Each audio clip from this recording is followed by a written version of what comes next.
Welcome back to TribLIVE Radio. The morning sports report on TribLIVE Radio is brought to you by Cash In Culture, your pop culture and retro gaming headquarters. Visit our 4 stores at Westmoreland Mall, Century 3 Mall, North Huntington, and Bell Vernon, or online at cashinculture.com. Mike Graw now alongside Guy Junker here on the morning sports report.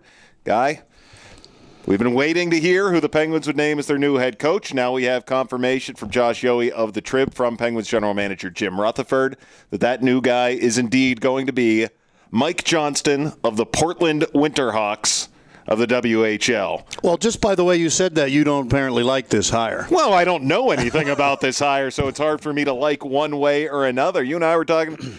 There were very few options left out there that would have inspired a lot of confidence at this point. Well, the problem is, from the fans' perception, there hasn't been a guy's name that's been mentioned since Dan Bosman was fired that anybody liked.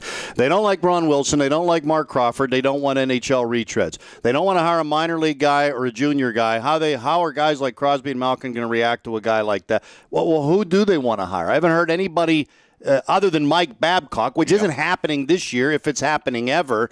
No, so I'm willing to you got to give the guy a chance. Yeah. Somebody's got to know. From that initial list, as I said at the beginning, I don't know. You can look at anybody's resume, their wins-loss records. If you do that, Dan Bylsma looks better than any of them. Yeah. I want to hear from them, talk to them, hear some of their philosophies. The guy that I liked the best from the initial group was John Stevens, who didn't want the job, wants to stay in L.A. because of his work with defensemen, because he's been an NHL head coach. I thought he was a good choice, and I thought John Hines was a guy that they absolutely had to interview as well, too, because he's worked with guys in the organization, knows the system, people are familiar with him. That's where my search would have started. I would at least like to have talked to those guys.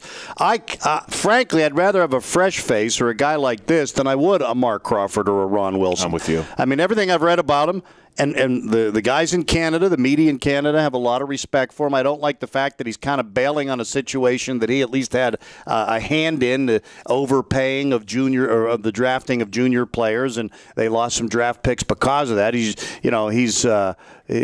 jumping out of Southern Cal after they bought houses for their players' fathers. But all that said, he has had success, and he's got NHL experience with the Kings and the Canucks. Not as a head coach, but as an assistant coach. So I think his resume looks pretty good. Everybody seems to have a lot of respect for him. Now you just have to watch and see. Here's what's going to happen when the season starts.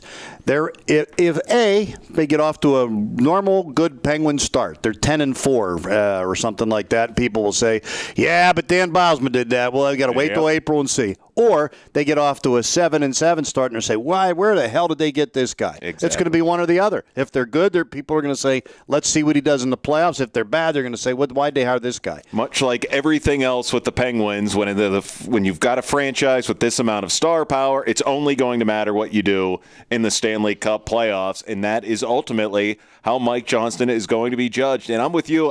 We were further reminded that last night as Sidney Crosby swept all the hardware out of the NHL awards night, and to me it all rang very hollow. And even he said, what we play for is what those guys over there, the Los Angeles Kings, have, which is the Stanley Cup. Hey, it's nice to get this recognition. It's nice to have these, but that's what we really wanted all along. So he will be measured by that, as all the other Pittsburgh members of the Penguins organization are. I'm not nuts about, as you mentioned, kind of bailing out of this situation that he had a little bit as coach and general manager of the Portland Winterhawks.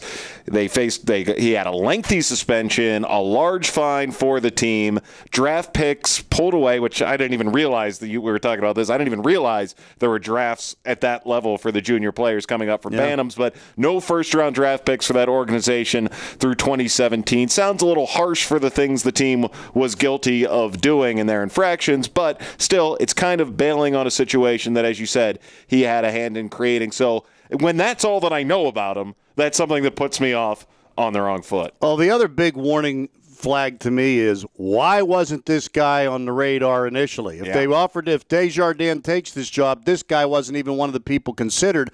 How did he suddenly become considered over the weekend? Was this an organization that said, oh, we can't go back and hire one of these guys. Now we're going to look like we just hired a second choice. Oh, no, this guy popped up. We didn't know about him. He's actually our number one choice. Yeah. I don't It may not be that way, but it looks like it could be that way. This is your morning sports report on TribLIVE Radio. It's brought to you by Cash and Culture, your pop culture and retro gaming headquarters. Alongside Guy Junker, I'm Mike Raw on TribLIVE Radio.